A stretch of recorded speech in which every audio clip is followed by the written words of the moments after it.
Romanos capítulo 1, versículo de número 16.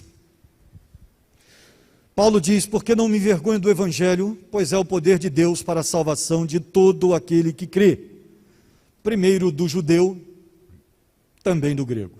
Vamos orar?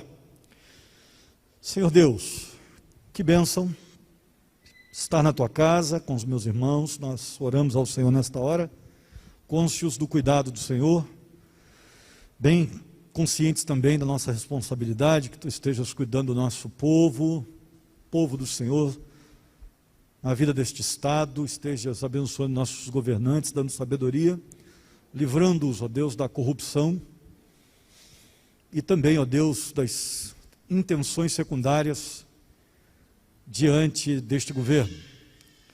E que nós possamos vencer essa batalha mundial na qual estamos inseridos.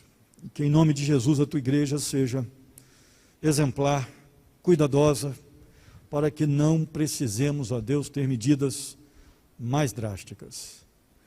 Cuidamos da espiritualidade do teu povo, essa é a nossa responsabilidade. E nesta hora, ó Deus, pedimos-te que tu tenhas misericórdia de nós e fales conosco, para a glória do Senhor mesmo. Nós cresçamos para o bem do teu reino. Oramos em nome de Jesus. Amém. Queridos, lições acerca do Evangelho, é sobre isso que eu quero falar hoje. Nós começamos aqui uma nova etapa do capítulo e do livro, ou melhor, da epístola de Romanos. Nos primeiros versículos o apóstolo Paulo fez questão de falar algumas coisas sobre as introduções, né? Ele falou das suas referências, da sua vocação, ele praticamente se apresentou. E ali, nos 6 primeiros versículos, ele fez uma exposição da sua vocação como apóstolo. Na metade do 6º versículo, já no 7º, até o versículo 15, ele falou de si mesmo, e dos seus anseios, dos seus desejos, do seu amor pela igreja. Mas, até o versículo 15, nós temos os fatores introdutórios. Isso significa que agora, a carta de Romanos começa a ganhar nova perspectiva. E bem ao estilo paulino, Paulo faz um resumo da carta nos 2 primeiros versículos. Ele mostra qual é o tema, como se ele lançasse a espécie de título do que vai ser a carta de Romanos nos versículos 16 e 17. Então há quem diga, eu não concordo com isso, mas há quem diga que os versículos 16 e 17 são os versículos mais importantes do conteúdo de Romanos, porque é o resumo de toda a carta. Você percebeu que eu não li o 17. É muita informação para uma mensagem só, versículos 16 e 17. Então nós devamos ter 2 ou 3 no 16 e mais 2 ou 3 no 17. Mas para eu quebrar o seu galho, eu vou viajar em aniversário de casamento domingo que vem. E aí, irmão Glauber Ferreira, Glauber Patrício, sempre confundi o nome dos dois, né? Falando o tempo todo dos dois. Eram 2 líderes da igreja, o Glauber Ferreira foi pastorear a sua igreja, o Glaubinho está indo pastorear a Igreja Batista Liberdade. Eu sou o responsável pela igreja hoje, estou passando o cajado lá para o Glaubinho, vou cuidar da consagração dele. Glauber Patrício então virá pregar domingo que vem de manhã e vai pregar nos 2 versículos, vai fazer uma geral para vocês, para que eu possa vir especificando depois. Legal? Mas vou começar. A data não. O ideal seria que ele começasse, mas a data não casou. Então, eu vou começar a especificar hoje. Glaubinho vem depois, trabalha no geral, e eu continuo especificando depois, tá bom? Bem, nós temos tratado aqui já de algumas questões introdutórias, mas esses 2 versículos são importantíssimos para nós, porque, como eu disse, eles são os fatores transicionais dos escritos de Paulo. Ele está fazendo uma transição para os assuntos que ele deseja tratar com a igreja de Roma. Então aqui, nesses 2 versículos, 16 e 17, nós temos o grande resumo da pregação apostólica. E qual é esse resumo? O grande tema, em particular também, da carta de Romanos, é o Evangelho como poder de Deus para a salvação. Essa é a questão de Romanos. O Evangelho é o poder de Deus para a salvação. É isso que Paulo quer que fique claro para nós. Então, no versículo 16, ele faz uma exposição geral. Na verdade, o resumo inteiro da carta está no versículo 16. O 17 começa a nos trazer. O versículo 16 tem o tema geral. O versículo 17, a exposição geral desse tema. E o 18 começa a elaborar em detalhes. Então é só para você entender como é que funciona a mente do apóstolo Paulo. Ele está dando o assunto introdutoriamente. Seria a propedêutica de Romanos, sua introdução, seus prolegômenos, para quem gosta de termo teológico aí. Bem, esses dois versículos são cruciais e por isso nós vamos estudá-los com paciência. Se não captarmos a ideia agora, depois nós vamos ter dificuldade para frente. Por isso que é importante captar a ideia de Romanos agora. Porque a gente precisa saber qual é o tema geral da epístola. Nós vamos estudá-la toda nos próximos 15 anos. Alguns de vocês vão poder pegar o restante no céu já. Olha, bem, todo mundo quer ir para o céu, ninguém quer morrer, né? Alguns de vocês vão chegar no céu e vão falar assim, então, eu estava estudando Romanos, capítulo 10, será que daria para a gente pegar o restante aí com alguém? Paulo está aí, né? Disponível? Provável. Lloyd Jones vai dizer que esses dois versículos são também de crucial importância para a questão da evangelização do mundo. Porque se não entendermos claramente o que esses dois versículos ensinam, diz ele, num ponto ou noutro, cometeremos erro na nossa evangelização, em nossa mensagem e inclusive em nossos métodos. Evangelização depende de Romanos 1, 16 e 17. É o que diz Lloyd Jones. Bem, quais são os ensinamentos principais? Primeiro ensinamento que Paulo nos dá, e talvez a gente aprenda o segundo, mas eu acho que não vai dar. Primeiro ensinamento que Paulo nos dá sobre o Evangelho. Do Evangelho a gente jamais se envergonha. Consegue perceber isso aí no versículo? Está claro. Porque eu não me envergonho do Evangelho. E ele dá inclusive o motivo. Por quê? Porque ele é o poder de Deus. Como é que eu vou me envergonhar de algo tão grandioso, como se dissesse o apóstolo? Como é que eu me envergonho de um negócio desse? Do Evangelho, que é o poder de Deus. Não posso me envergonhar. Eu tenho que falar. E ele não diz eu me orgulho do Evangelho. Ele usa a questão ao contrário. Eu não me envergonho. E quando ele diz que não se envergonha, ele tem um motivo para dizer. Havia muita gente naquela época que tinha vergonha de pregar o Evangelho, tinha medo de ser preso, como ele foi, de causar problemas, porque os primeiros cristãos foram chamados de loucos. Estão atrás aí de um carpinteiro aí, que veio da Galileia. Irmãos, com todo respeito do mundo, mas é como se dissesse assim, é um carpinteiro aí, que veio daquela região ali da Cracolândia de São Paulo. É só para você entender o peso do termo Galileia, onde Jesus foi criado. Isso é um carpinteiro, que era uma profissão que não era das piores, mas também não era nada em termos de cautabilidade, de doutorado, de nada disso. Era um negócio assim muito simples. Na verdade, se falar de Jesus como carpinteiro, não é nem correto. Ele era um carpinteiro. O termo traduzido por carpinteiro é um termo composto. Se tiver algum pedreiro aí, se você foi filho de pedreiro, deixa eu dizer uma coisa para você. Naquela época havia uma profissão só. As casas eram feitas de alvenaria e madeira. Então era uma profissão só. O pedreiro mexia com a madeira, porque ele tinha que mexer com a madeira. Em alguns casos, hoje em dia, é diferente. Às vezes o cara tem que fazer um telhado colonial, ele tem que aprender a mexer com o negócio, sendo pedreiro. Então é a mesma coisa. Jesus, na verdade, era um pedreiro carpinteiro. Essa é a profissão correta, é a tradução correta do termo. E essa era a mensagem.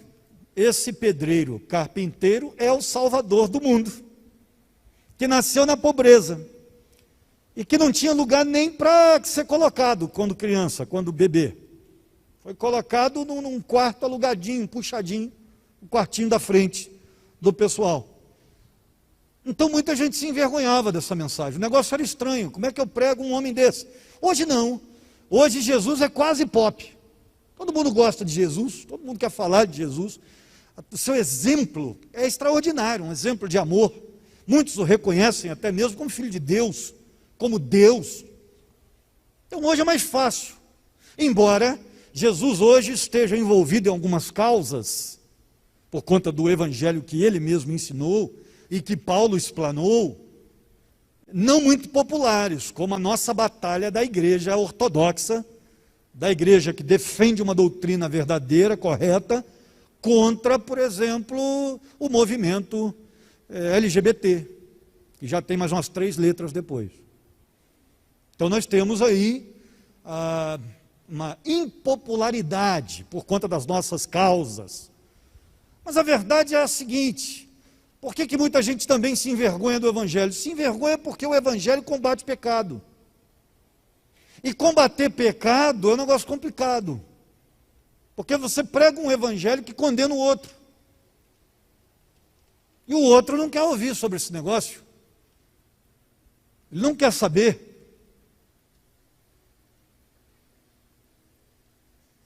Então você tem que ficar se desgastando para fazer o camarada entender.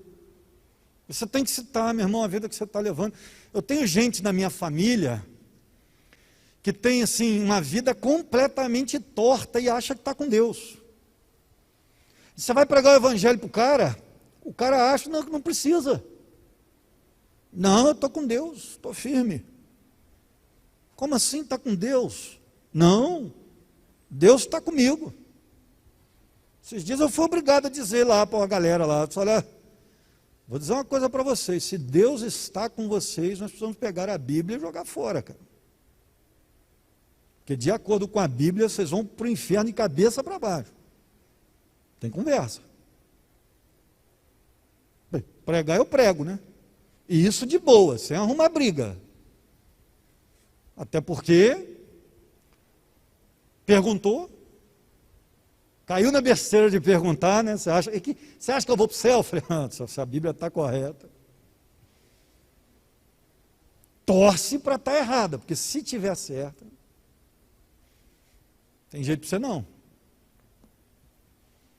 Se não se converter, ou seja, a gente se envolve em questões assim. E a gente tem que enfrentar. Ímpio não gosta de Bíblia, não gosta de pregação, não gosta de ouvir evangelho. Olha, a coisa foi tão séria que olha o que Paulo diz para Timóteo. Aliás, sobre Onesíforo, que é um nome bem interessante. Tem alguém grávido aí? Isso é um nome legal, cara. Onesíforo, olha que legal. Olha que eu leio o pensamento, hein, cara. Sei o que você está pensando. Vai ter um filho o senhor e botar esse nome, né?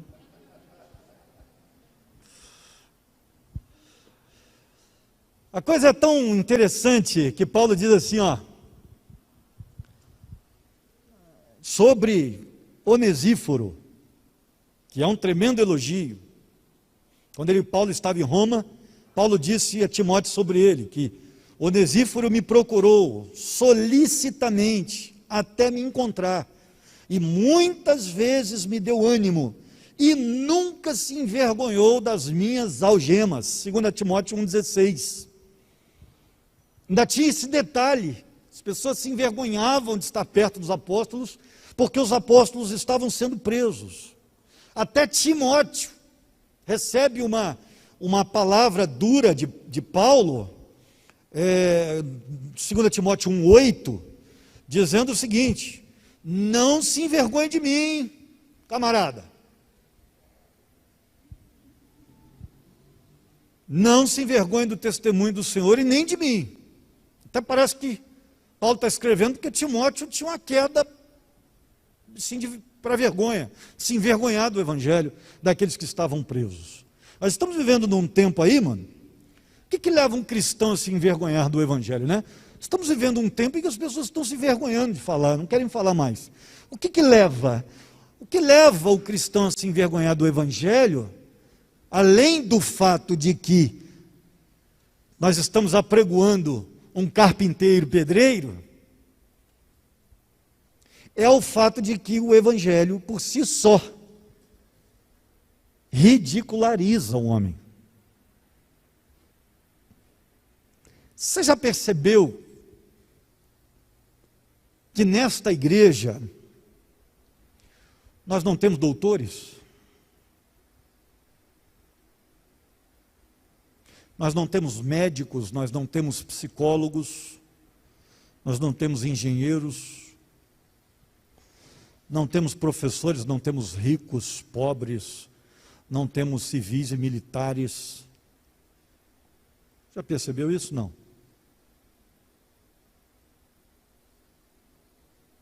Não temos quem mora ali ou aqui. Aqui nós temos irmãos. E todos são iguais. E todos vão ser tratados com os mesmos deveres e direitos. Pode perceber. Aqui não tem a panela do pastor. Aqui tem as pessoas que têm mais afinidade com o pastor. Isso é diferente. Porque panela é assim, eu cuido da minha e vocês que se lasquem. Mas se você ficar doente, eu vou chegar lá. Não tem isso. Claro que tem gente que tem mais afinidade. Quem gosta de churrasco aí já saiu na frente. Para a gente ter mais afinidade. Quem não é flamenguista também, já deu mais um passo. Quem não é corintiano ajuda. Não dizer que é uma questão primordial, mas ajuda. Nós somos pessoas afins, cara. A gente se relaciona por afinidade.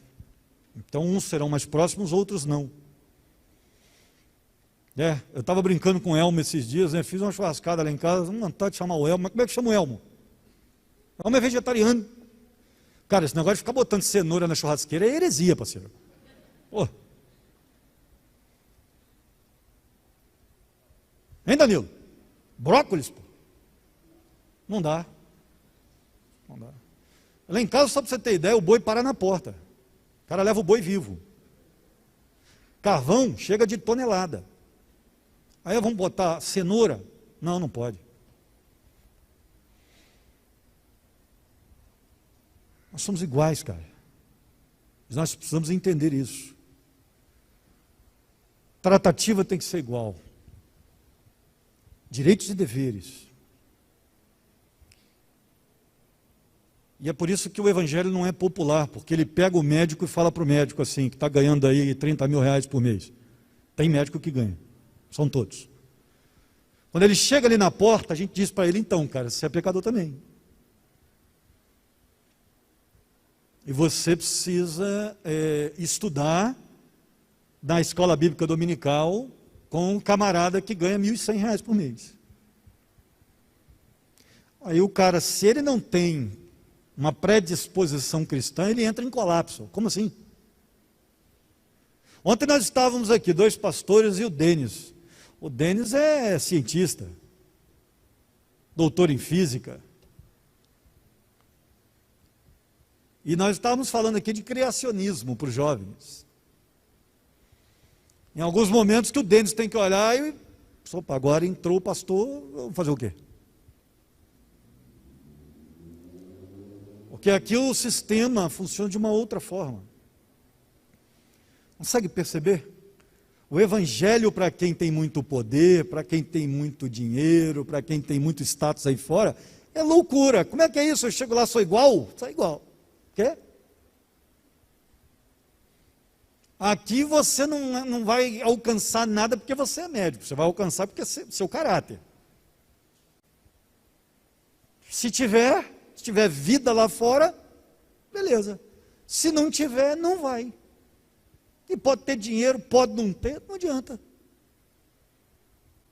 Aí o camarada vai querer, aqui ele tem que se rebaixar, todos nós, eu cheguei como você. Sentei aí também, fiquei anos aí, sonhando com o dia que eu estaria aqui pregando, anos esperando. Aí um dia meu pastor me chamou, eu pensei assim, graças a Deus, finalmente fui reconhecido, porque eu já pregava em tudo quanto era lugar, mas na minha igreja ninguém me chamava para pregar. Aí meu pastor me chamou e falou assim, eu quero que você pregue. Eu falei, ô, rapaz, não acredito, pensei comigo, ri por dentro, fiz aquela cara de sério, né, mas rindo por dentro. Aí meu pastor me chamou e falou assim, ó, 4 anos na igreja, vai pregar. Eu falei, é mesmo, pastor? Sim, na vigília. Eu falei, aham. Quando você é convidado para pregar na vigília, a primeira pergunta que você faz é a seguinte, qual horário? 5 da manhã. Falei, rapaz, o caminho é longo. 5 horas da manhã, metade já foi embora, a outra metade está dormindo. Isso é vigília. Antigamente a gente tinha que as vigílias acabar às 6 horas da manhã, né? Irmão, deixa eu dizer uma coisa para você, dá para mim mais não, tá? Tô coroa já, não aguento saber. Eu fiquei numa vigília até às 6 aí um dia desse, que quase que tiveram que me tirar daqui e levar para o hospital. Situação por volta de 6 horas da manhã, eu já estava assim, chutando o gato que passasse da minha frente, irritado. O sono é um negócio reparador. Pois é. Demora. Não importa. Essa mensagem não é popular. Ela nos iguala. O Evangelho não se gloria no intelecto. Ele não se gloria na moral, simplesmente, na luta moral.